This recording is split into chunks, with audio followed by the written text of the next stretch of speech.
চৰকাৰখনে কেৱল 5,000 টকা দি 200 বছৰ উদ্যোগটো সামৰি থ'লে নহ'ব। তেওঁ বা ডিব্ৰুগড় বিশ্ববিদ্যালয়ৰ যোনজন এতিয়া উপাচাৰ্য আছে তেওঁ প্ৰাক্তন আছো কেন্দ্ৰীয় সমিতি। আপুনি যিহেতু মামা বুলি কৈ আছে, মই এটা কথা কৈছোঁ, তেওঁ হৈ গ'ল খুব চতুৰ। সকলে কিছুমান স্বাস্থ্য শিক্ষা তেওঁলোকৰ আহিবলগীয়া প্ৰজন্মটো যাতে চাইণ্টিফিক ৱেত ছাৰ উদ্যোগটো চলাব। বা বীৰ ৰাঘৱমৰাণ কলেজৰ যোনজন অধ্যক্ষ তেওঁ প্ৰাক্তন ছাত্ৰ সন্থা, তেওঁ জিলা সাধাৰণ সম্পাদকৰ দায়িত্বত আছে। এনেকুৱা বহুত নেতা আছে। যদি ক'বলৈ যায় আমি ৰাজহুৱা অনুষ্ঠান আমি ছাত্ৰ সন্থা পৰিচালনা ৰাইজৰ ডাঙৰতে পৰিচালনা হৈ আছে, কিন্তু যোনটো হাৰত আমাক মাৰ্কেটিং কৰে কিছুমান যে থাকে না মাৰ্কেটিং এডভাৰটাইজমেণ্ট, তো তেতিয়াহ'লে এটা কথা তেওঁলোকে জানি যোৱা উচিত যে পৃথিৱীৰ আটাইতকৈ ডাঙৰ চান্দা তোলা দলটো ভাৰতীয় জনতা পাৰ্টি। এইটো আমি কোৱা নাই, ৱৰ্ল্ড লেভেলৰ ৰিপৰ্ট আছে। আৰু তাৰপিছত নমস্কাৰ জনাইছোঁ সকলোকে বাৰ্তাদূতৰ প্ৰথমটো খণ্ডলৈ। আজি আমাৰ সৈতে উপস্থিত আছে তিনিচুকীয়া জিলা ছাত্ৰ সন্থাৰ সভাপতি প্ৰতিম নিয়োগ ডাঙৰীয়া। প্ৰতিম দা, আমাৰ অনুষ্ঠানলৈ আপোনাক স্বাগতম জনাইছোঁ। ধন্যবাদ জ্ঞাপন কৰিছোঁ। আৰু তোমালোকক সকলোৱে বাৰ্তাদূতৰ পৰিয়ালটোলৈ আমি ধন্যবাদ জ্ঞাপন কৰিছোঁ জিলা ছাত্ৰ সন্থাৰ তৰফৰ আমাক যে এই সুবিধাখন তোমালোকে প্ৰদান কৰাৰ বাবে। আৰু বাৰ্তাদূত আমি আমাৰ ফাৰ্ষ্ট গেষ্ট আপুনিয়ে হয়, আৰু হয়তো কথা পাতোঁতে বহুত ভুল ভ্ৰান্তি হ'ব পাৰে, যাতে মানে সেইবোৰ আপুনি মাৰ্চি কৰে আৰু দেই। মোৰ সৌভাগ্য বুলিয়ে ক'ব লাগিব তোমালোকে উঠি অহা প্ৰজন্মৰ ল'ৰাখিনিয়ে যে প্ৰথমবাৰ বাবে অতিথি এজন বিচাৰিছে আৰু মোক বিচাৰিলে, তাৰ বাবে মই সৌভাগ্য বুলিয়ে ক'ব লাগিব। আৰু আমিতো ঘৰুৱা পুৰণা চিনাকি, ঘৰুৱাভাৱে গোটেই কথাখিনি পাতিব কিন্তু এটা কথা দৰ্শকক আমি জনাব বিচাৰিছোঁ, আমি প্ৰতিম নিয়োগ ডাঙৰীয়াক আমি চকুদা বুলিয়ে মাতো আৰু চকুদা বুলিয়ে জানো। আপোনাক চকুদা বুলি সম্বোধন জনাব? নাই নিশ্চিত, মোৰ এইটো একেবাৰে চিনাকি ঘৰুৱা নাম আচলতে, সকলো ঘৰুৱা। চকুদা, এতিয়া আপুনি যিহেতু তিনিচুকীয়া জিলা ছাত্ৰ সন্থাত আপুনি সভাপতি পদত আছে আপুনি, গতিকে আমাৰ অঞ্চলৰে হওক বা ডুমডুমা মহাবিদ্যালয়ৰে হওক বা আৰু এখন কলেজ আছে বীৰ ৰাঘৱমৰাণ কলেজে হওক বা ওচৰে পাঁজৰে যিমান কলেজ স্কুল আছে বিদ্যালয় আছে, চবেই মানে আপোনাক অনুসৰণ কৰে। ধৰক আপুনি ক'ৰবাত আপুনি লেকচাৰ দিব গ'লে বা ভাষণ দিব গ'লে আপোনাৰ ভাষণ শুনে বা আপোনাৰ কথাখিনি অনুসৰণ কৰে। তো আমাৰ এই নৱপ্ৰজন্মৰ মানে বহুতখিনি প্ৰশ্ন আহিছে মানে আপোনালৈ। চ' সেই প্ৰশ্নখিনি মানে আমি বাৰ্তাদূতৰ চেনেলৰ সৈতে আপোনাৰ পৰা মানে আমি প্ৰশ্নখিনি সুধিবলৈ চেষ্টা কৰিছোঁ মানে। নিশ্চিতভাৱে। আপোনাৰ প্ৰথম মানে মই কথা এটা সুধিবলগীয়া আছিলে। আমি চবেই জানো আপুনি ডুমডুমা মহাবিদ্যালয়ত আপুনি পঢ়িছিলে। ডুমডুমা মহাবিদ্যালয় সেই উৎপতীয়া জীৱনৰ পৰা আপুনি ষ্টুডেণ্ট লাইফৰ পৰা এতিয়া যোনটো আপুনি তিনিচুকীয়া জিলা ছাত্ৰ সন্থাৰ সভাপতিত আপুনি আছে এতিয়া, তো তাৰ সেই যাত্ৰাটোলৈ মানে আপোনাৰ কি এক্সপিৰিয়েঞ্চ আছিলে বা কেনেকুৱা সংঘৰ্ষ আছিলে অলপ আমাৰ লগত শ্বেয়াৰ কৰিব নেকি? আচলতে কলেজীয়া বয়স এটা থাকে আৰু নিশ্চিতভাৱে সেই বয়সত এটা থাকে নহয় নতুন জোচ তোমাৰ এটা থাকে। আৰু সেই বয়সৰ পৰা যেতিয়া সেই বয়সত যেতিয়া তুমি থাকিবা তেতিয়া তোমাৰ লগত কিছু ঘটনা হয়। সেই ঘটনাসমূহৰ পৰা যেতিয়া তোমাৰ দায়িত্ব পোৱা যায়, আচলতে আমাৰ স্কুলত এটা কথা আছিলে, আটাইতকৈ বদমাছকেইটাক যেতিয়া দায়িত্ব দি দিয়া হয় তেওঁলোকে সেই দায়িত্বটো পালন কৰাৰ খাতিৰত মানে তেওঁলোকে বদমাছিটো আঁতৰি আহে। আমাৰ লগতো তেনেকুৱাই হ'ল। মই কলেজৰ 5th 6th ছেমিষ্টাৰত থাকোঁতেনেই মই ডুমডুমা আঞ্চলিক ছাত্ৰ সন্থাৰ সাধাৰণ সম্পাদকৰ দায়িত্ব পালোঁ। আচলতে আটাইতকৈ কনিষ্ঠ বুলি ক'লেও বেয়া নহয়। তো সেই সময়ত সেই দায়িত্বটো পোৱাৰ লগত গধুৰ দায়িত্ব। আৰু মই এজন ছাৰৰ কথা ক'বই লাগিব, ডক্টৰ প্ৰকাশজ্যোতি বৰছা গুৰু, আমাৰ ডুমডুমা মহাবিদ্যালয়ৰ প্ৰিন্সিপাল ছাৰ। মানে তেওঁ মোক এটা কথা কৈছিল যে আমি খুব উৎপাত কৰিছিলোঁ, এটা ঘটনা হৈছিল। এতিয়া ছাৰে ক'লে যে চোৱা প্ৰতিম, তোমাৰ কথা শুনে, ল'ৰা ছোৱালীখিনিয়ে তোমাৰ লগত এটা চামে ল'ৰাখিনিয়েও তোমাৰ কথা শুনে, তো তুমি যেনেকৈ কৰিবা তেওঁলোকে তোমাৰ লগত সেই অনুকৰণে আগবাঢ়ি যাব। তাৰপিছত আমি এটা চেঞ্জ হ'ল আমাৰ গোটেই গ্ৰুপটোত। তাৰপিছত আমি আহি কলেজৰ ভিতৰত এটা অনুষ্ঠানো পাতিছোঁ। সেই সময়ত 2016 চনত আমি কলেজত প্ৰয়াত গণশিল্পী আমাৰ ৰাজীৱ ভটীয়া ডাঙৰীয়া আহিছিলে, নীল আকাশ ডাঙৰীয়া আহিছিলে। আমি এখন ছাত্ৰ সমাৰোহ পাতিছিলোঁ, প্ৰথমবাৰ নাইট ফাংচন ডুমডুমা কলেজত, তাকো আমাৰ নেতৃত্বত। তো এটা তাৰ পৰা লাহে লাহে গোটেই বস্তুবোৰ সলনি হৈ গ'ল, এটা অভিজ্ঞতা হৈ গ'ল আৰু দায়িত্ববোৰ বুজি ল'লোঁ। আৰু সময়ৰ লগত সকলো সলনি হয় আৰু কিছুমান ক্ষেত্ৰত অকণমান উৎপাত কৰিবও লাগে, কাৰণ কলেজীয়া জীৱনটোত মোৰ ভাবে ছাত্ৰ ছাত্ৰীৰ জীৱনটোত তুমি মাৰ্কছটো লাগিবই তোমাৰ, কিন্তু মাৰ্কছতকৈ ভাল তোমাৰ কিছুমান স্মৃতি থাকে যোনবোৰে তোমাক ৰোমন্থন কৰিবলৈ এটা বয়সত পিছলৈ কাম আহিব লাগে। এক্সপিৰিয়েঞ্চো লাগে। হয়, নিশ্চিতভাৱে। এই এক্সপিৰিয়েঞ্চখিনি গোটেই লাইফ লং মনত থাকে। অ'কে, আপুনি আমাৰ ষ্টুডেণ্ট ইউনিয়নৰ ইলেকশ্যন খেলিছিলেনে মহাবিদ্যালয়ত? সেই ঘটনাটো বহুত ইণ্টাৰেষ্টিং। আচলতে মই ডুমডুমা মহাবিদ্যালয় নাই নিশ্চিত, এইটো একদম এইটো যিসকল পুৰণা ছাত্ৰ ছাত্ৰী আছে আমাৰ লগৰ তেওঁলোকে জানে। ডুমডুমা মহাবিদ্যালয় মই ইলেকশ্যন খেলাৰ মানে এটা খুব ইচ্ছা আছিল যে খেলিম এটা ছেমিষ্টাৰত। বাট ফাৰ্ষ্ট ছেমিষ্টাৰ এখন সৰু এটা সংঘাত হ'ল আমাৰ বন্ধু এজনৰ লগত, কিবা এটা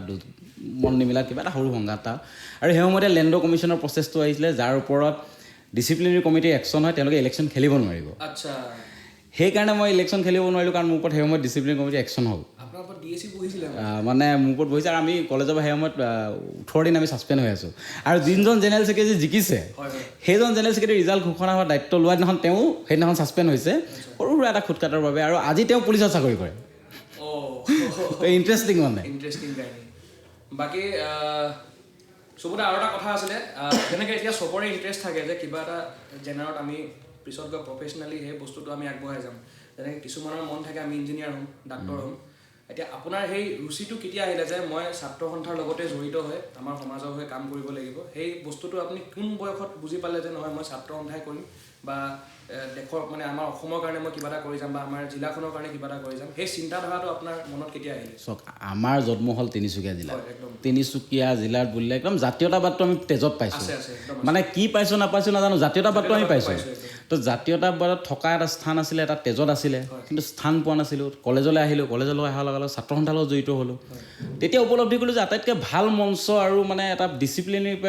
চলা এটা অৰ্গেনাইজেশ্যন যি আপুনি গৈ আপোনাৰ নিজৰ সমাজখনলৈ নিজৰ ছাত্ৰ ছাত্ৰীলৈ আহিবলগীয়া প্ৰজন্মলৈ অসমীয়া জাতিটোলৈ শক্তিশালী ৰূপে এটা স্থিতিত মাত মাতিব পাৰিব তেনেকৈ জড়িত হৈ গ'লোঁ আৰু তাৰপিছত ভাবিলোঁ যে নাই ছাত্ৰ সন্থাখন ইমান শক্তিশালী মঞ্চ আচলতে প্ৰত্যেকটো ৰাইজে বিচাৰে হয় ছাত্ৰ সন্থাটো বহুত শক্তিশালী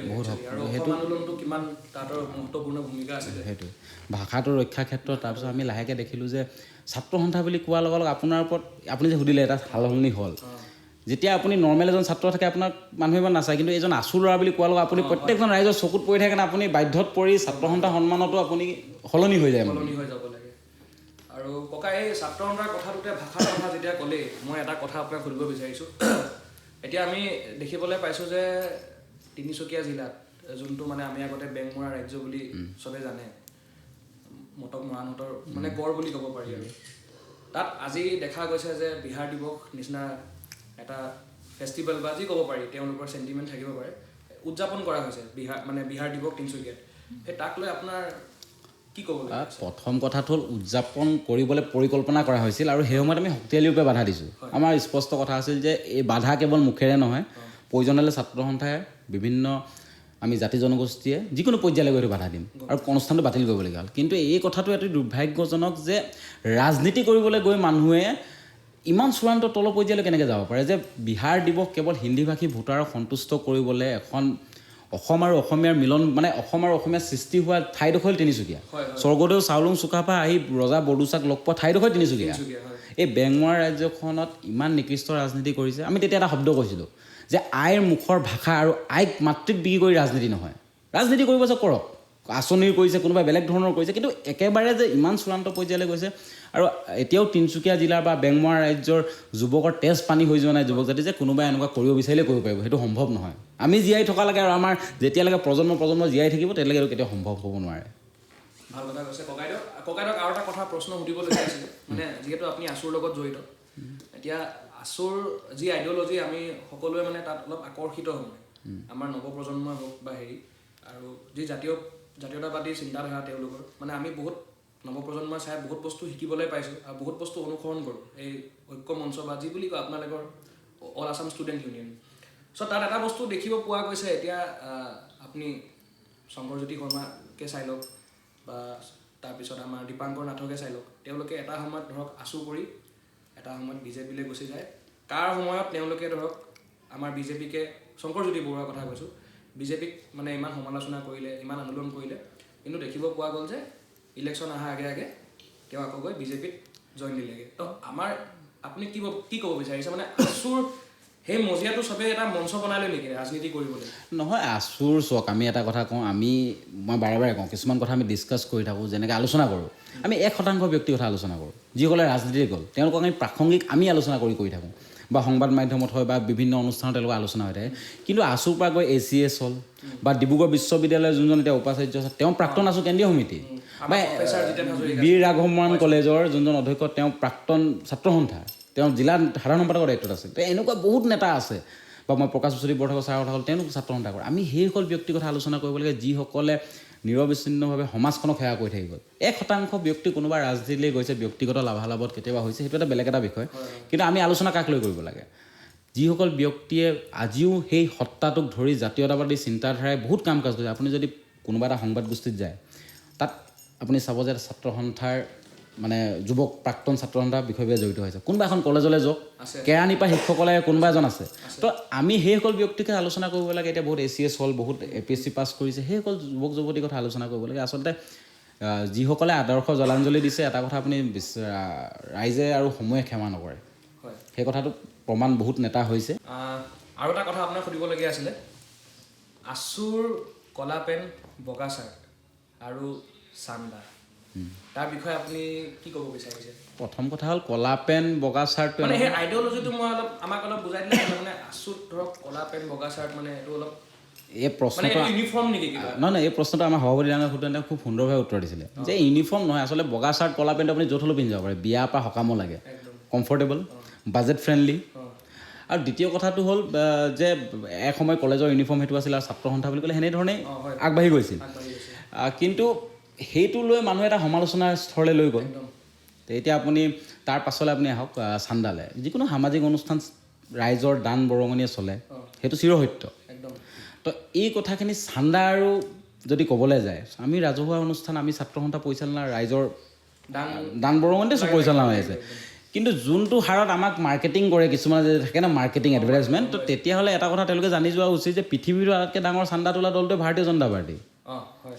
সেইটো আমি কোৱা নাই ৱৰ্ল্ড লেভেলৰ ৰিপৰ্ট সেইটো আৰু তাৰপিছত এই যোনটো বগা চোলা কলা পেণ্ট লৈ আমাক সমালোচনা কৰি থকা যিবোৰ পাৰ্টি আছে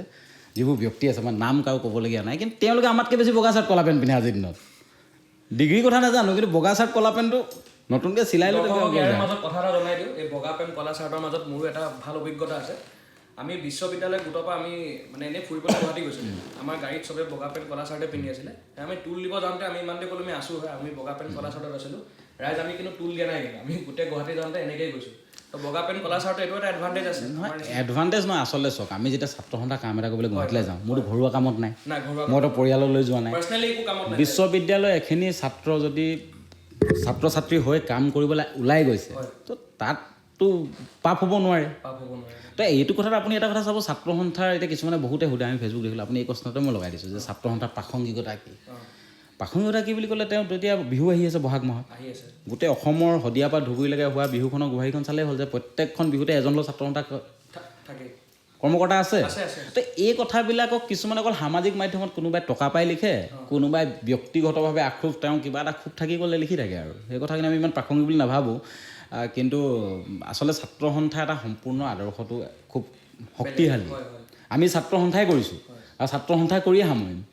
মানে মই যেতিয়া ছাত্ৰ সন্থা কৰিছোঁ মই প্ৰায় 15-16 বছৰ বয়সৰ আৰম্ভ কৰিছোঁ এটা দীঘলীয়া যাত্ৰা লৈছোঁ কিন্তু আমাৰ এই যে দল বগৰাৰ নিচিনা আজিকালি এটা ট্ৰেণ্ড আহিছে সেইটো নহয় আৰু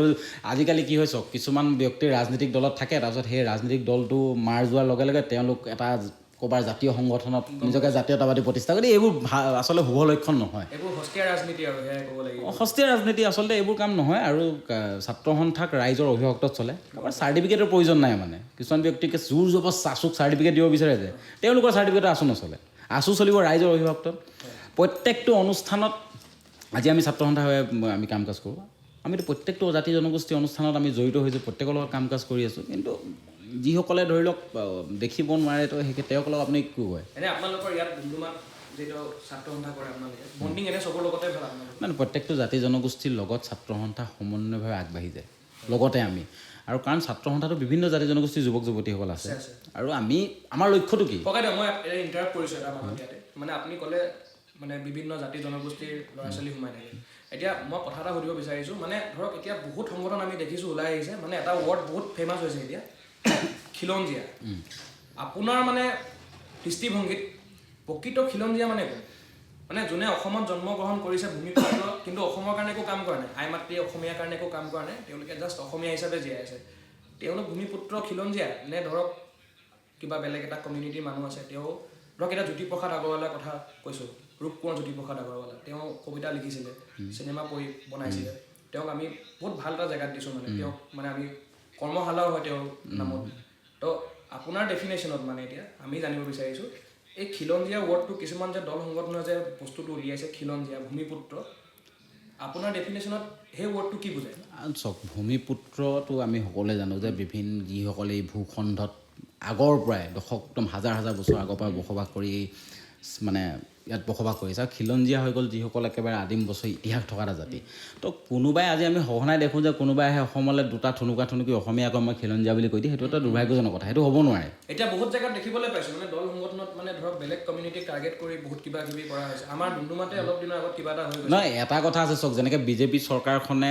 কিছুমান কাম কাজ কৰি আছে যে হিন্দু মুছলমান লৈ কৰি আছে তেনেকৈ কিছুমানে এইটো বস্তু প্ৰিফাৰেঞ্চ দি থাকে কিন্তু আমি কথাটো কৈছোঁ যে অসমত অসমীয়া হ'বলৈ আপোনাৰ চিন্তাধাৰাটো অসমীয়া জাতিৰ লগত মিলিব লাগিব জ্যোতিপ্ৰসাদ আগৰৱালা ডাঙৰীয়াৰ কথা আপুনি উত্থাপন কৰে তেওঁৰ চিন্তাধাৰা একেবাৰে সম্পূৰ্ণ অসমীয়া তেওঁক নুই কৰি অসমীয়া জাতি আগবাঢ়ি যোৱা নাই তেওঁক লৈ তেওঁৰ চিন্তাখিনিক লৈ অসমীয়া জাতি আগবাঢ়ি গৈছে তো এতিয়া কথাটো হ'ল যে ৰূপকোঁৱৰ জ্যোতিপ্ৰসাদ আগৰৱালাৰ দৰে আপুনি হ'ব পাৰিব লাগিব তেতিয়াহে আপুনি ক'ব আপুনি যদি এটা কোনোবাই আগৰৱাল লিখি কৈ দিয়ে মই খিলঞ্জীয়া সেইটোতো সম্ভৱ নহয় জ্যোতিপ্ৰসাদ আগৰৱালা ডাঙৰীয়া অসমীয়া মাধ্যমত পঢ়িছিল অসমীয়া সংস্কৃতি ৰীতি নীতি আগবঢ়াই লৈ গৈছিল গুৰুজনাৰ সৃষ্টিক প্ৰাধান্য দিছিল অসমীয়া চিনেমা বনাই অসমীয়া জাতিটোক বিশ্বত প্ৰতিষ্ঠা কৰিবলৈ চেষ্টা কৰিছিল কিন্তু এতিয়া যদি ইয়াত কোনোবাই বহি অসমীয়া ভাষাটোকে ক'ব নোৱাৰে ইয়াত বোলে দশক ধৰি 4-5টা প্ৰজন্ম আছে তাৰপিছত তেওঁ অসমীয়া ভাষাটোৱে ক'ব নোৱাৰে অসমীয়া ব্যৱহাৰ গামোচাখন তেওঁলোকে ব্যৱহাৰ নকৰে অসমীয়া ভাষাটো ব্যৱহাৰ নকৰে তাৰপিছত যদি কেৱল কৈ থাকে যে মোৰ 3জন আজু ককাৰ পৰা মই ইয়াত থকা সেই বস্তুটোৱে সংজ্ঞা নিৰ্ধাৰিত নকৰিব কাম কাজে অসমীয়া হ'ব চেষ্টা কৰক সকলোকে কওঁ যে আমি অসমীয়া জাতিটো খুব উদাৰটো সকলোকে আঁকোৱালি লৈছে সেইটো কথাটো হয় কিন্তু আমাৰ অসমীয়া জাতিটো বহুত উদাৰ সকলোকে আঁকোৱালি লৈছে আমি আনকি অসমীয়া মানুহ আছে বহুত ধৰণৰ আজিকালি পূজা পাতলত যায় অনুষ্ঠানত যায় বেলেগ ধৰণৰ কিন্তু আমি যিমান লৈছোঁ তেওঁলোকে আমাৰ পৰা লৈছে নাই আজি আমাৰ ল'ৰা ছোৱালী কোনোবা দিন আমি কুৰ্তা পাঞ্জাবী পিন্ধিব ধৰিছোঁ আমাৰ ভণ্টি বাইদেউসকলে আজি কেতিয়াবা বিয়াত ঘাগৰা চলিও পিন্ধিব ধৰিছে কিন্তু তেওঁলোকে তেওঁলোকৰ বিবাহ ভৱন মেখেলা চাদৰ বা আমাৰ চুৰিয়াখন আমাৰ চেলেংখন ব্যৱহাৰ কৰিবলৈ আৰম্ভ কৰিছে নাই সেইবোৰ প্ৰশ্নবোধক চিন মানে মই ইয়াতে এটা প্ৰশ্ন সুধিব বিচাৰিছোঁ আমাৰ এতিয়া সেইদিনাখনে আমাৰ উৎপল ককাই এটা মানে ইণ্টাৰভিউ কৰিছিলে আৰু মানে ভাষণ দিওঁতে মানে ধৰক এতিয়া আমাৰ বিয়া 7 দিনীয়া হ'বলৈ ধৰিছে সংগীত হয় হালদি হয় মানে আপুনি এনেকুৱা ফিল কৰে বা আপুনি এনেকুৱা অনুভৱ কৰে নেকি যে আমাৰ এই কালচাৰটো ধৰক 4-5টা ধৰক কমিউনিটি অহাৰ পিছত অসমত মানে আমাৰ নিজৰ যোনটো অসমীয়া কালচাৰ সেইটো অলপ ডাইলুট বা ডিজলভ হৈছে বুলি আপুনি পাৰ্চনেলি ফিল কৰে নেকি চাওক আমি খুব অতিথিপায়ন আৰু খুব আনৰ লৈ ভাল পাওঁ সেইটো অকণমান আছে সেইটো দুৰ্বলতা এটা আছে সেইটো স্বীকাৰ কৰিব লাগিব অকল সেইটো আমাৰ নহয় গোটেই ভাৰতৰে সেইটো পলিচি এতিয়া আপুনি দিল্লীত হিন্দীত কথা পতা মানুহ নাপায় ইংৰাজীতে কথা পাতিব বুজি পাইছে ন তো নিজৰটো এৰি আমি আনৰটো আকলাত অকণমান আগভাগ আছে আমাৰ কিন্তু তাৰ লগত এটা কথা আছে যে মই বিয়াটোলৈ নকওঁ কিন্তু উৎপল দাই কোৱা কথা এটা আৰু এটা কৈ দিছোঁ যে অসমীয়া মানুহক বা অসমীয়া মানুহক অসমৰ মানুহক বাৰু শিৱ পূজা কৰিবলৈ শিকাব লাগে নি সেই কথাটো স্পষ্টকৈ কৈছিলে যে বাথৌ পূজা হয় বাথৌ পূজা হয় বিভিন্ন ধৰণৰ কালিকা পুৰাণত উল্লেখ আছে যে কেনেধৰণে শিৱক আৰাধনা কৰা হয় এতিয়া অসমীয়া ল'ৰা ছোৱালীয়েতো যদি শনিবাৰ দিনাখন ৰাজপথত মানে ভোজপুৰী গীত লগাই উত্থান নৃত্য কৰি দেওবাৰ দিনাখন মহাদেৱক বিচাৰি যোৱাটো সংস্কৃতি নাছিলে আৰু এইটো তেওঁ এইটো কথাও স্পষ্ট কৰিছে এইটো ধৰ্মীয় অনুভূতিৰ কথা নহয় এইটো সাংস্কৃতিক আগ্ৰাসন হয় আমাৰ প্ৰভুক আৰাধনা কৰা মা কামাখ্যাক আৰাধনা কৰা শিৱদৌল আজি নাই নহয় শিৱদৌল কিমান আগৰ পৰা অসমত আছে তো শিৱক আৰাধনা কৰিবলৈ আজি কোনোবাই হঠাতে আহি আমাক শিকাব নালাগেতো বা মা কামাখ্যা মন্দিৰটো আমাৰ ইয়াত অসমত আজি সৃষ্টি হোৱা আৱিৰ্ভাৱ হোৱা নাই কিমান মানে পূৰ্বপুৰুষৰ পৰা আমি তাত হেৰি কৰি আহিছোঁ আৰাধনা কৰি আহিছোঁ তাৰপিছত হঠাতে আমাৰ ইয়াত আইথান আছে 7খনকৈ আইথান মালিনী আইথান কিমান আমাৰ সত্ৰ আছে তো আমাক যদি হঠাতে কোনোবাই কয় নহয় ৰঙা কাপোৰখন পিন্ধি ৰঙা ফুটটা লৈহে পূজা কৰিলে প্ৰভু সন্তুষ্ট হ'ব সেইটো নহয় আচলতে আমাৰ সাংস্কৃতিক আগ্ৰাসনটো আমি অলপ বাচিব লাগে শিপাডাল ধৰি থাকিলে ভাল হয় সেইকাৰণে ভাওনা পাতিছোঁ ডুমডুমাত মূল কাৰণ ভাওনা পতা এইটোৱে যে আমি ইয়াত বসবাস কৰা যিমান জাতি জনগোষ্ঠী আছে আমি এটা বাৰ্তা দিছোঁ যে অসমীয়া মানুহে প্ৰভুৰ আৰাধনা কেনেকৈ কৰে আমি যেতিয়া ভাগৱত ভ্ৰমণ কৰোঁ আমি গায়ন বায়ন লৈ সুন্দৰকৈ এটা পৰিপাটিত ধুনীয়াকৈ সাজপাৰযোৰ পিন্ধি একদম নিপুতি হৈ এটা শব্দও নাই মুখৰ পৰা ধুনীয়াকৈ যাওঁ আমি হাতত তৰোৱাল লৈ প্ৰভুৰ নাম লোৱা আমাৰ পাৰ্টি আমি নহয় কিন্তু আমি আকৌ সেইফালে দুৰ্বলো নহয় আমি সেই জাতিটো যোনে 17 ভাগে মোগলক পৰাভূত কৰিছোঁ সেই কথাটো কথা আমি সংস্কৃতি আৰু যুদ্ধ কলা দুইটাক মিলাই যে বিশৃংখল কৰা মানুহ নিশ্চিতভাৱে এইটো কথা এটা আমাৰ শক্তি আমাৰ আছে আৰু এই কথাটো এতিয়া আমাক যদি কোনোবাই কয় যে আমাক বচাবলৈ কোনোবাই বেলেগৰ পৰা হিন্দু আনি প্ৰতিষ্ঠা কৰিব লাগিব তেতিয়াহ'লে এইটো কথা আৰু মানে গছত গৰু উঠা কথা হৈছে প্ৰশাসন তন্ত্ৰটো চৰকাৰখনে অকণমান খিলঞ্জীয়া মানুহখিনিক অধিকাৰখিনি সুৰক্ষা কৰাৰ ব্যৱস্থাটো দিয়কচোন খিলঞ্জীয়া মানুহে নিজক সুৰক্ষা কৰিব ভালকৈ জানে প্ৰশাসনৰ কথা ক'লে যেতিয়া খিলঞ্জীয়াৰ কথা ক'লে যেতিয়া মোৰ এটা প্ৰশ্ন আহিছে মানে মাথালৈ আপুনি মামাক লৈ কিমান সন্তুষ্ট তেওঁক যদি এতিয়া যোনটো আমাৰ ধৰক মিয়া খেতিৰ এটা অভিযান চলি আছে মিয়া খেতি আছে চব জেগাত আপুনি এইটো কথা ক'লে মানে অসমীয়া মানুহখিনিক অলপ মানে এতিয়া যেনেকৈ ধুবুৰী মানুহখিনিক কৈছে আপোনালোকে আৰ্মছ ৰাখক ঘৰত বন্ধুক ৰাখক এইটো কথাটো কেনেকুৱা হ'ল আপোনাৰ ঘৰখন আপুনি লেতেৰা কৰি ল'লে প্ৰথম তাৰপিছত নিজে ধুমাধুম চফা কৰিছে আজি মা আহিব বুলি ক'লে ধৰি লওক মায়ে ঘৰখন এৰি থৈ গ'ল আপুনি ধুমাধুম লেতেৰা কৰিলে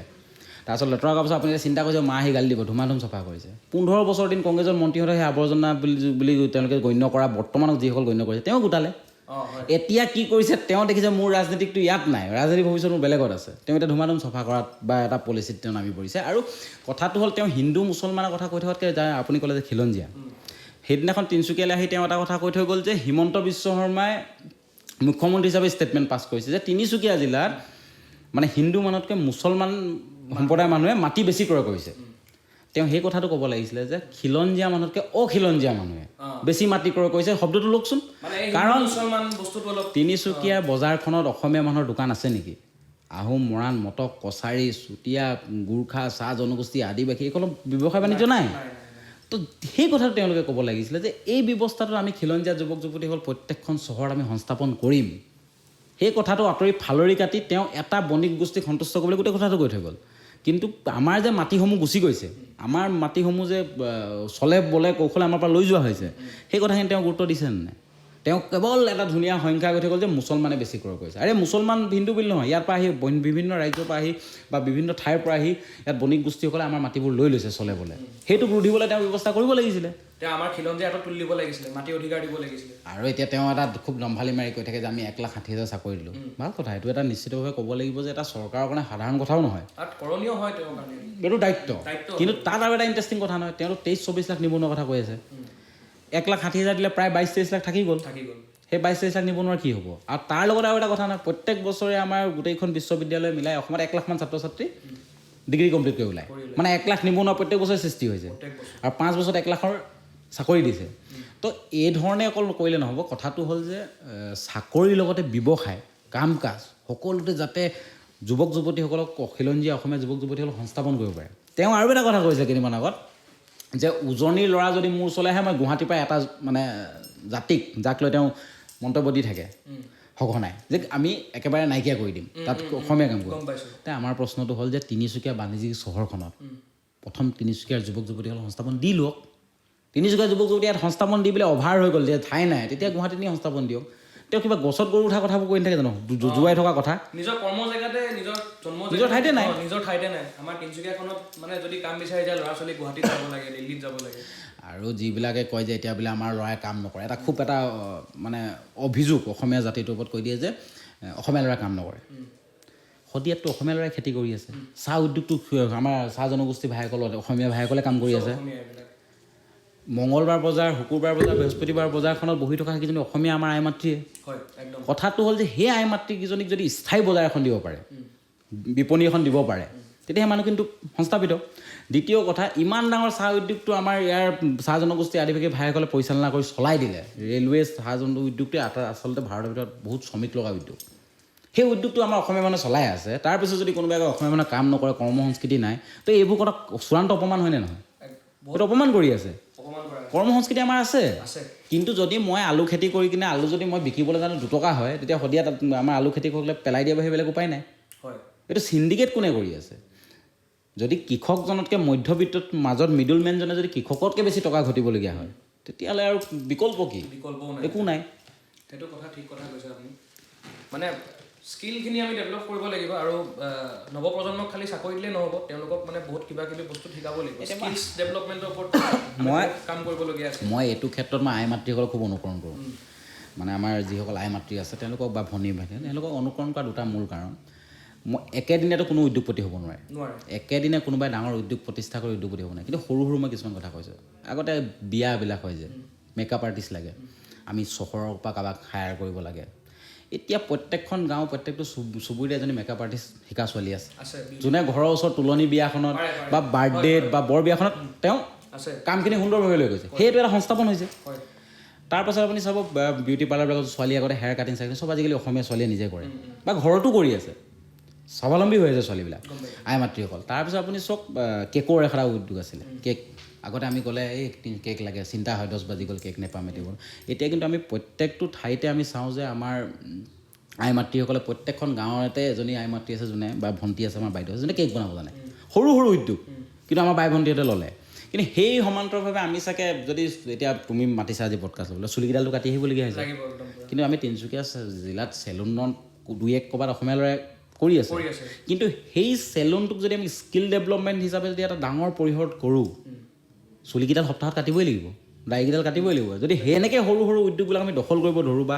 আমাৰ যিখিনি কাম কাজ আছে এনেকুৱা বিভিন্ন ধৰণৰ মই উদাহৰণে দিছোঁ তাৰ লগত বিভিন্ন কাম কাজ আছে য'ত আমি নিজৰ ডমিনেঞ্চটো ক্ৰিয়েট কৰিব লাগিব সৰু কামৰ পৰাই বস্তুটো আগবাঢ়ি যাব যেনেকৈ ককা এতিয়া শিপিনী নাইকিয়া হৈ গৈছে অঁ নিশ্চিত কিন্তু এটা কথা দেই স্কিল আমি বঢ়াব লাগে অলপ মানে হেণ্ডলুমৰ ইণ্ডাষ্ট্ৰিটো যোনটো আমাৰ অসম ইমান বিখ্যাত মেখেলা চাদৰ সেইখিনি অলপ নাইকিয়া হৈ গৈছে ককাই লাহে লাহে সেইবিলাকৰ ওপৰতো কাম কৰিবলগীয়া আছে হেণ্ডলুমৰ ক্ষেত্ৰত এতিয়া মই বীৰ ৰাঘৱমান কলেজৰ অমৰজিৎ শইকীয়া চাই কিন্তু খুব ধুনীয়াকৈ ছাত্ৰ ছাত্ৰীসকলক কাম কৰোৱা এটা হেণ্ডলুমৰ ক্ষেত্ৰত কাম কৰোৱাইছে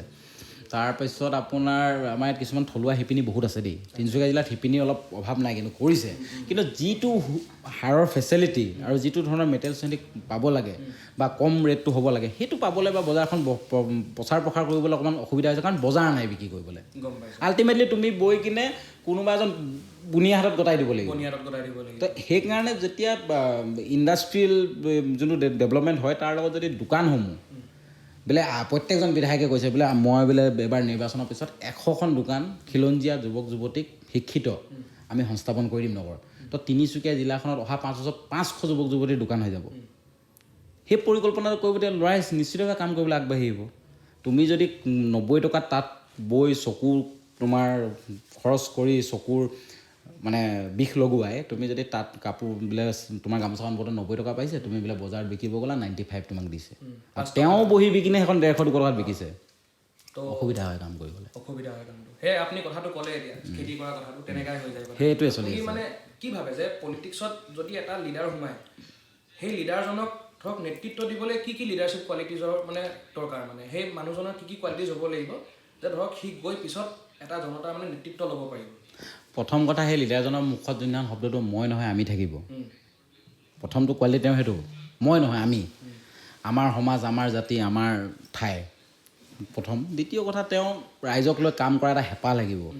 তাৰপিছতে তেওঁ এটা কথা যিটো মই কওঁতে শিক্ষিত নেতাৰ অভাৱ হৈছে পঢ়া শুনাৰ নেতাৰ খুব অভাৱ মানে এনেকুৱা এটা পৰ্যায় গুচি গ'ল যে ৰাজনীতিটো কেৱল মানে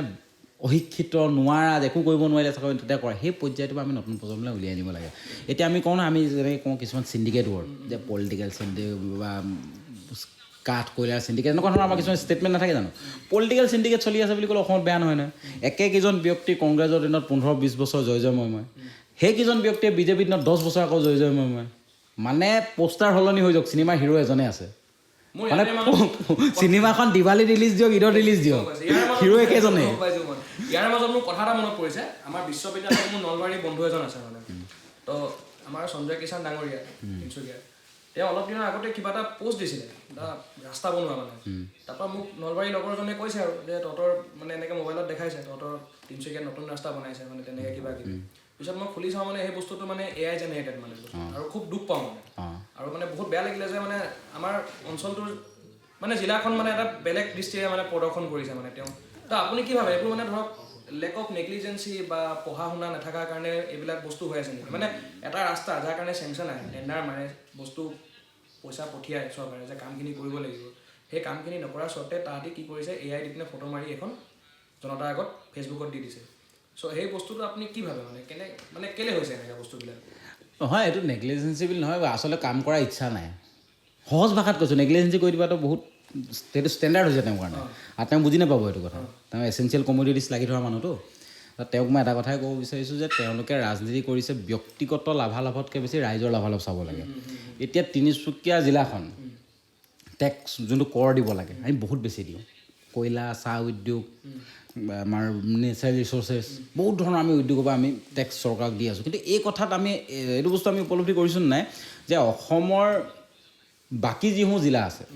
সেই জিলা যেনেধৰণে আগবাঢ়িছে তিনিচুকীয়াখন কিন্তু সেই ক্ষেত্ৰত আগবঢ়া নাই তাৰ কি ছাৰ্ভে কৰিলে ওলাব যে নেতাসকল বা ৰাজনীতি কৰা ব্যক্তিসকল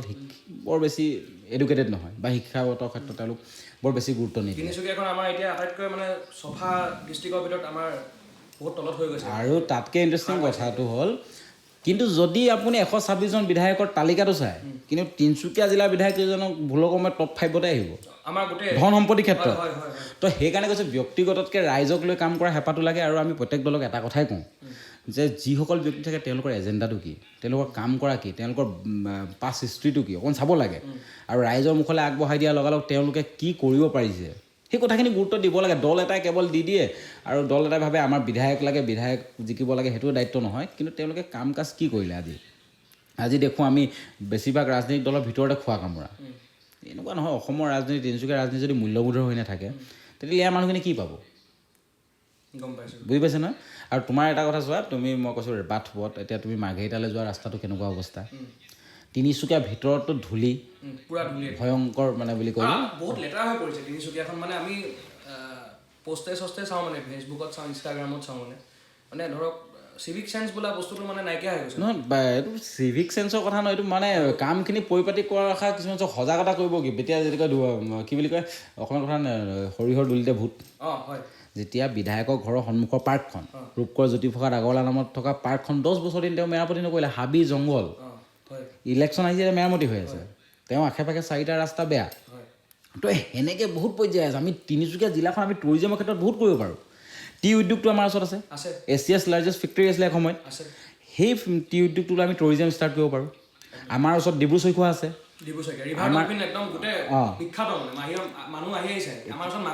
এতিয়া মাগুৰী বিল আছে আমাৰ হলো বান্দৰ আছে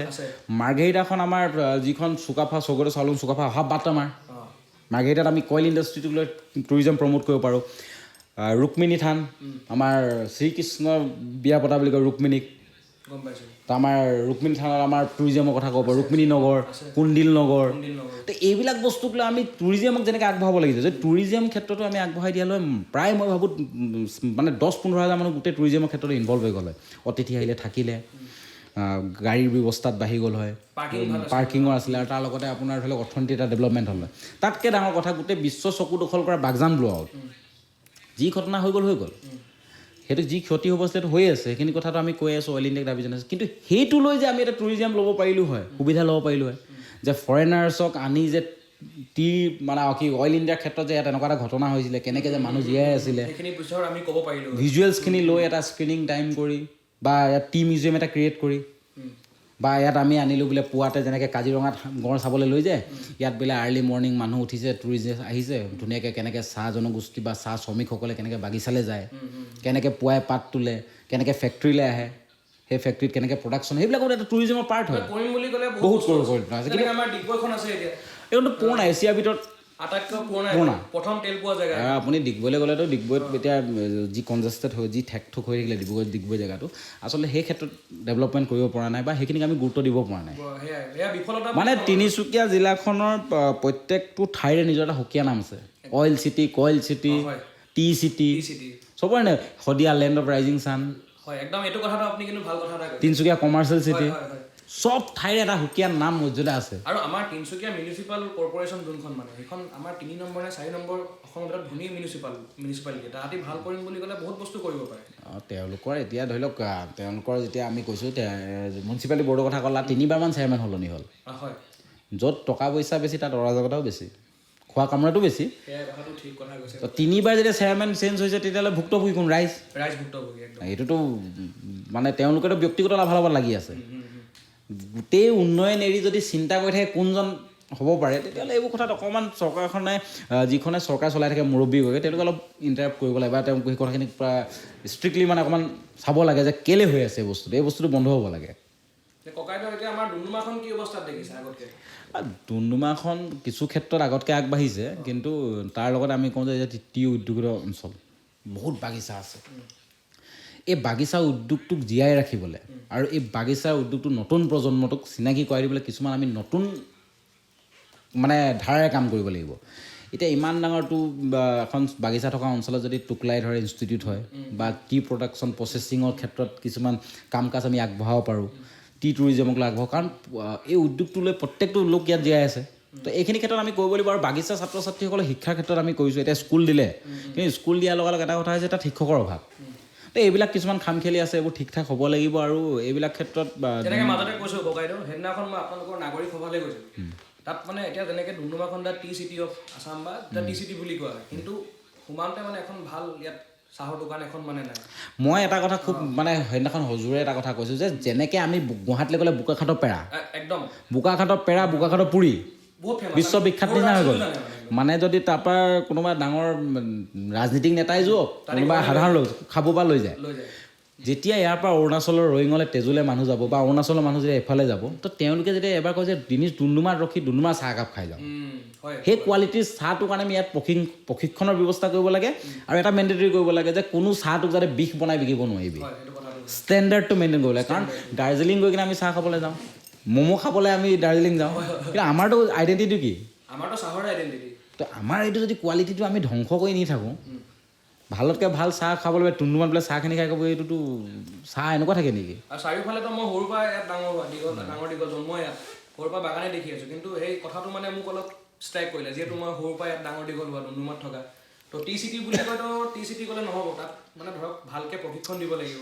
বা টুকুলাই কথাটো ক'লে, আপুনি ভাল কথা এটা কৈছে, সেইটো কাৰণে ধৰক আপোনাৰ নৱপ্ৰজন্মই আপোনাৰ কথাখিনি শুনে, তে টুকুলাই কথাখিনি ক'লে ভালকৈ প্ৰশিক্ষণ দিব লাগে। বা এখন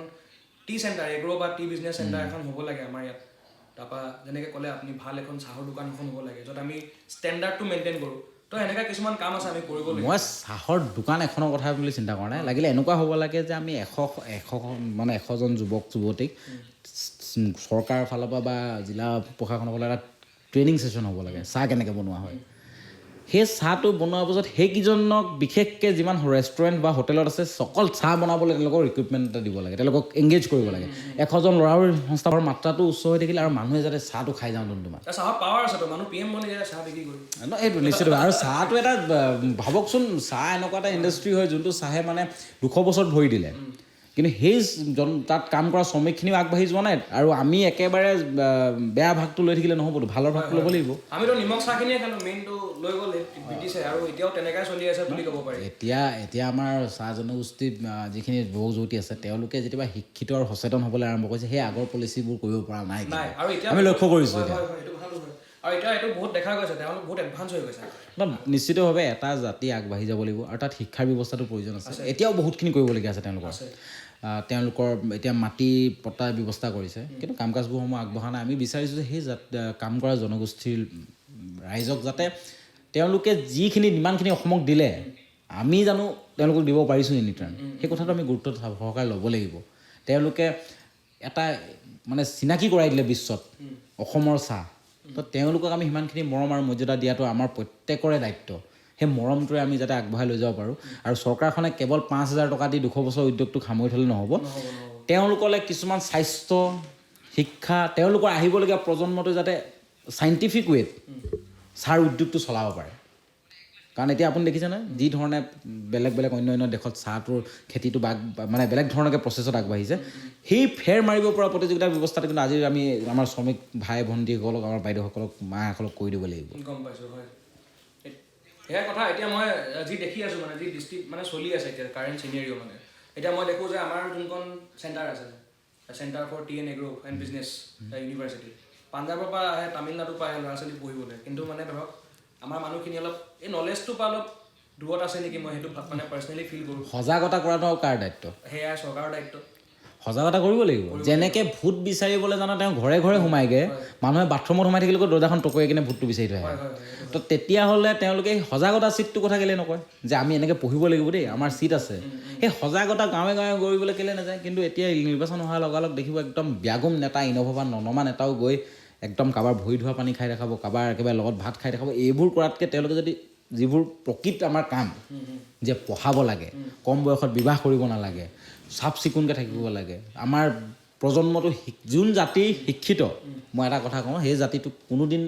মানে মেৰুদণ্ডডাল বেকা হৈ নাযায়, জীয়াই থাকিব পাৰিব পোন কৰি। আৰু তাৰ লগত আৰু আপুনি চাব, যেতিয়া জাতি এটাক অশিক্ষিত কৰি ৰখা কিছুমান পৰিকল্পনা হয়, আঁচনি, সেইটো হ'ব নালাগে।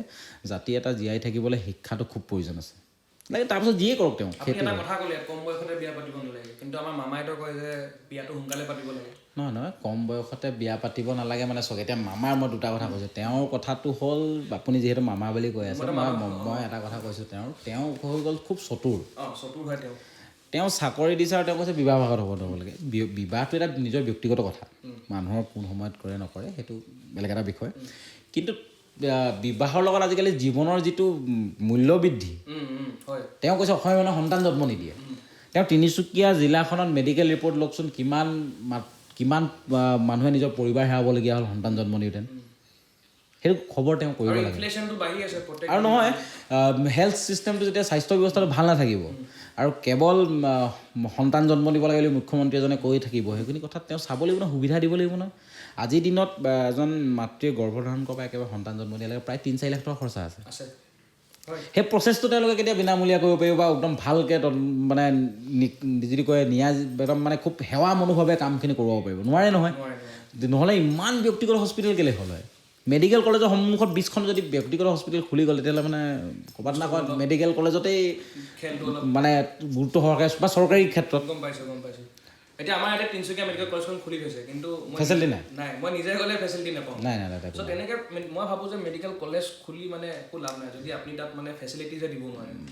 এইটো কথা নিচিনা হৈছে মানে দৰাহে চৰকাৰী লাগে দৰাই চৰকাৰী লাগে বাদ বাকী মেডিকেল চৰকাৰী নহয় স্কুল চৰকাৰী নহয় যোনদিনাখন চৰকাৰী স্কুললৈ যাম আৰু চৰকাৰী মেডিকেললৈ যাম বুলি ধনী ঘৰৰ প্ৰফেচাৰ টিচাৰ ভাল ব্যৱসায় মানুহে ক'ব যে চৰকাৰী হস্পিটেললৈ যাওঁ বা চৰকাৰী স্কুলত মোৰ ল'ৰাই পঢ়িব সেইদিনাখন গম পাব দেশৰ উন্নতি হৈ গ'ল দেশ পৰিৱৰ্তন হৈ গ'ল আমাৰ ইয়াততো নপঢ়ে ককাই ইয়াত নপঢ়ে মানে কেনেকৈ পঢ়িব মুখ্যমন্ত্ৰীৰ পৰিবাৰৰ পৰা যদি ব্যক্তিগত স্কুল খোলা হয় যোনদিনাখন মই এদিন মোক কৈছে স্কুলৰ ব্যৱস্থা বেয়া মই ক'লোঁ চৰকাৰে এখন চাৰ্কুলাৰ জাৰি কৰি দিব লাগে যে যিমান প্ৰশাসনিক বিষয়া আছে আৰু যিমান ৰাজনীতিবিদ আছে নিৰ্বাচন খেলিব বিচৰা আৰু নিৰ্বাচন খেলি জিকি অহা প্ৰত্যেকৰ সন্তান চৰকাৰী স্কুলত পঢ়িব লাগে বুলি আপুনি এখন চাৰ্কুলাৰ জাৰি কৰি দিয়ক কালিৰ পৰা আপোনাৰ দেখিব আপুনি সেইখন ব্যক্তিগত এখন মানে স্কুল 5 ষ্টাৰ টাইপ স্কুলত আছে নে এখন চৰকাৰী স্কুলত আছে কাৰণ দুখীয়া মানুহৰ ল'ৰা ছোৱালীহে পঢ়িব যাব আমাৰতো নাযায় আমাৰবিলাক 5 ষ্টাৰ টাইপত যাব তো সেইটো যেতিয়া চেঞ্জ হ'ব তেতিয়া আপুনি চাব গোটেই চিনেৰিটো সলনি হৈ যাব তেতিয়া আপুনি দেখিব বাপ এইটোতো বেলেগ এটা পৰিৱেশ হৈ গ'ল নাই এইটো কথাটো ককাইদেউ আপুনি বহুত ঠিক কথা কৈছে আৰু এনেকুৱা হ'লে মানে চবৰে ভাল হ'ব এডুকেশ্যন চিষ্টেমটো ভাল হ'ব হেল্থ চিষ্টেমটো ভাল হ'ব ককাইদেউ ইয়াৰ মাজতে এটা কথা এটা সোধোঁ আপোনাৰ ইন ফিউচাৰ মানে ৰাজনৈতিক জীৱনত আপুনি টাপলি মেলিবনে চাওক মই কালিক লৈ জীয়াই নাথাকোঁ আজিয়ে জীয়াই ভাল পাওঁ বৰ্তমানটোৱে জীয়াই ভাল লাগে আৰু বৰ্তমান কামটো হ'ল যে ছাত্ৰ সন্থাক কাম কাজ কৰি আছোঁ কিছুমান কাম কৰিবলগীয়া আছে কিছুমান পৰিকল্পনা আছে সেইবোৰ যাতে আমি কৰিব পাৰোঁ আমাৰ নিজৰ মানুহখিনিক অসমীয়া মানুহখিনি যাতে মূৰ দাঙি জীয়াই থাকিব পাৰোঁ পৰিৱেশ এটা দি যাব পাৰোঁ সেই চেষ্টাটো আমি কৰি আছোঁ আৰু সেই চেষ্টাটোতে বৰ্তমান আমাৰ পূৰা ধ্যান সেইটো কামেই কৰিব লাগে চব সময়ৰ কথা জীৱনৰ কোনো হেৰি নাই আজি আছোঁ কাইলৈ নাথাকিবও পাৰোঁ তো কিন্তু এটা কথা আছে অসমীয়া মানুহখিনিয়ে মূৰ দাঙি জীয়াই থাকিব পৰা পৰিৱেশটো অসমীয়া মানুহে গৌৰৱেৰে অসমত অসমীয়া বুলি ক'ব পৰিৱেশটো মুক্ত মনে ব্যৱসায় কৰিব পৰা পৰিৱেশ মুক্ত মনে আমাৰ ভগ্নীসকল বাইদেউসকল মুক্ত মনে ঘূৰিব পৰা পৰিৱেশ সেইটোহে পৰিকল্পনা বৰ্তমান আছে আৰু যেতিয়ালৈকে জীয়াই থাকিম যেতিয়ালৈকে উশাহ নিশাহ চলি থাকিব সেইটোৱে পৰিকল্পনা এটা আছে যে অসমীয়া মানুহ কামিহাৰ পোন কৰি বুকু ফিন্দায়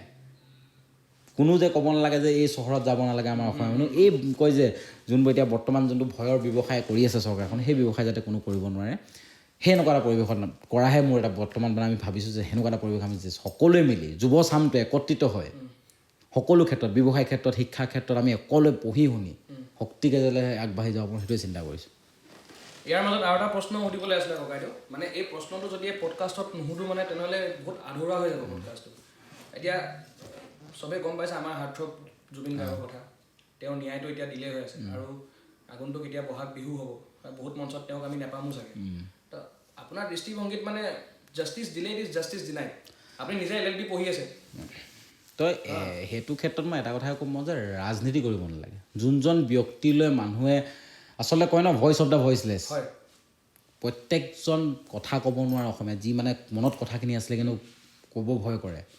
চৰকাৰৰ আঁচনিৰ ভয়ত কোনোবাই চৰকাৰৰ ৰঙা চকুৰ ভয়ত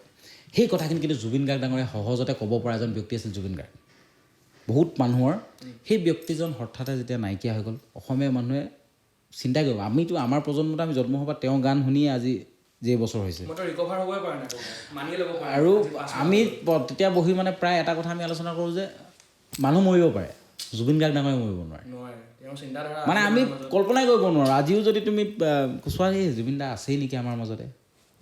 ধেমেলীয়া মানুহ আছিল ধেমালি কৰি আছে নেকি কিন্তু সেই ব্যক্তিজনক লৈ ৰাজনীতি কৰিব নালাগে আৰু ন্যায়টোত পাব লাগিব নহ'লে কিন্তু এটা কথা ঈশ্বৰ পুত্ৰ বুলি যেতিয়া স্বয়ং ভগৱানে স্বীকাৰ কৰিবলৈ কৈছে সেইদিনাখন তাত উপস্থিত আছোঁ একেলগতে ৰামধেনু ওলাইছে একেলগতে বৰষুণ দিছে একেলগতে ৰ'দ দিছে সেই ব্যক্তিজনৰ লগত যদি কোনোবাই জীৱনটোৰ লগত হেতালি খেলিব চেষ্টা কৰে বা ধেমালি কৰে তেতিয়াহ'লে কিন্তু ঈশ্বৰে ক্ষমা নকৰিব, ভগৱানে ক্ষমা নকৰিব। তেওঁ থিয় দি আহিছে মানে আমাৰ ফ্লাডে হওক বা সেই 2008 চনত বোমা বিস্ফোৰণ গণেশগুৰিত যেতিয়া তেওঁ নতুন অসম গঢ়িবলৈ গানটো লিখিছিলে আলফাৰ বিৰুদ্ধে, তো সেই সময়ত ধৰক আলফাৰ বিৰুদ্ধে কথা ক'বলৈ মানুহৰ এটা গাটছ লাগিব মানে। তেওঁৰ অত্যন্ত সাহসী ব্যক্তি আছে, সাহসী ব্যক্তি তেওঁ। সাহসী মানে তেওঁ চৰকাৰক যিটো ধৰণে চোকাকৈ ষ্ট্ৰেইট ফৰৱাৰ্ডকৈ সমালোচনা কৰে কোনো এজন শিল্পীয়ে নিজৰ নোৱাৰিব। মানে বহুত কথা বুলি ভাবে যে এইটো মোৰ ডিপাৰ্টমেণ্ট নহয়, I should not talk about this মানে তাহাঁতি গানত ব্যস্ত থাকিব, ইমান ৰিস্ক কোনো ল'ব নোখোজে। আৰু জুবিন গাৰ্গ মানে জুবিন গাৰ্গ ডাঙৰীয়া বহি কিনে দীঘলী পুখুৰীত গছ নাকাটিব নহ'লে কথা বেয়া হ'ব বুলি কৈ স্পষ্টকৈ কোৱা মানুহ। তো জুবিন গাৰ্গ ডাঙৰীয়াই প্ৰটেষ্ট কৰা ষ্টাইলটো বৰ বেলেগ ধৰণৰ আছিল আৰু চৰকাৰখনো ভালকৈ গম পাইছে যদি জুবিন গাৰ্গ ডাঙৰীয়া অলিয়ে গলিয়ে ঘূৰি কেম্পেইনিং কৰিব কোনো সেইখন চৰকাৰক বচাব নোৱাৰে। তো সেই সত্তাটোক যদি কোনোবাই এনেকুৱা ধৰণে হত্যা কৰিবলৈ চেষ্টা কৰিলে তেতিয়াহ'লে তেওঁক ন্যায় দিয়াটো কিন্তু বহুত জৰুৰী আছে। ফাষ্ট ট্ৰেক আদালত কৰি তেওঁ একদম ন্যায় দি পৰিয়ালটোক অসমীয়া মানুহক মানে শান্তি দিব লাগে। কমিটি গঠন কৰিলে আজি তেওঁৰ মৃত্যু হৈছে ছিংগাপুৰত আৰু ইনভেষ্টিগেশ্যন হৈছে উলুবাৰীত। মানে এইবোৰ বস্তুবিলাক মানে অসমীয়া জাতিয়ে চাই আছেতো, মানে এইবোৰ বুজি পোৱা গৈছে মানে কথা কিছুমান। আৰু এটা কথা সুধিবলগীয়া আছিলে, সোণাপুৰত তেওঁৰ যোনটো সমাধিস্থল বনোৱা হৈছে এতিয়া উন্নত হ'ব লাগিছিলে নে আৰু ইয়াতকৈ? কাম কাজটো কৰিব লাগিছিলে। তেওঁলোকে আমি কিন্তু ডিসএপয়েন্টেড চক আজি যদি কাম কৰোঁ বুলি কোৱা হ'লে ছমাহটো ফ্লাইঅভাৰ বনি যায়। হয় একদম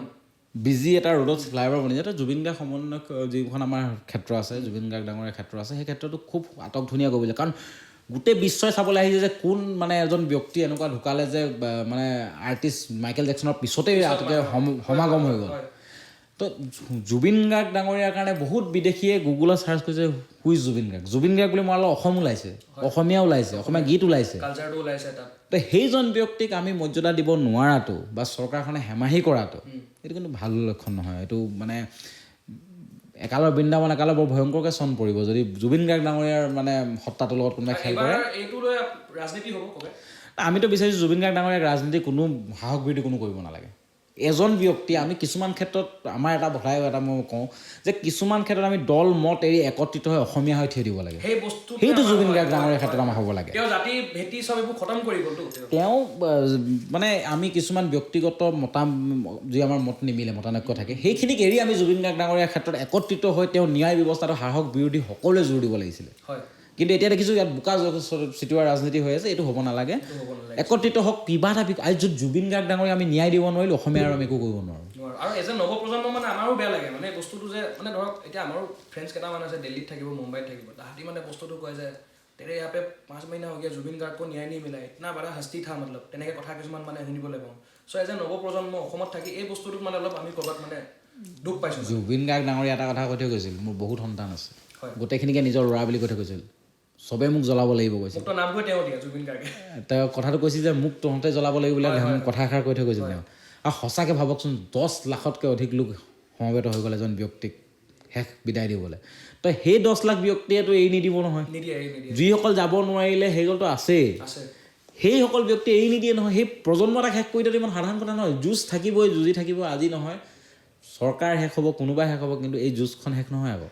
আজি উঠি অহা প্ৰজন্মটো আমাতকৈ জিদি, মানে আপুনি সেই জেড জি জেনেৰেশ্যনৰ কথা কৈছে। বহুত জিদি সিহঁতি, আমাতকৈ জিদি। Z G generation, Zubeen Garg generation. আমিতো অকণমান ধৰি লওক ক'ৰবাত নহয় ক'ৰবাত নৰমে বুলি কওঁ, কিন্তু যোনটো উঠি অহা প্ৰজন্ম আছে তেওঁলোক নিজৰ কথাটো ন্যায় প্ৰতিষ্ঠা নকৰাকৈ তেওঁলোকে নেৰে, সেইটো বিশ্বাস আছে। সুকুদা আমাৰ এই চেনেলটোলৈ অহাৰ বাবে আপোনাক বহুত বহুত ধন্যবাদ। বাৰ্তাদূতৰ আজি প্ৰথমটো এপিছডৰ প্ৰথমটো গেষ্ট। সুকুদা কেনেকৈ পালে আহি আজি? প্ৰথম কথা মই ধন্যবাদ জ্ঞাপন কৰিছোঁ আপোনাৰ গোটেই বাৰ্তাদূতৰ পৰিয়ালটো, যাতে আমাৰ নিচিনা এজন সৰু ব্যক্তিক আপোনালোকে এই সুবিধা যে দিলে।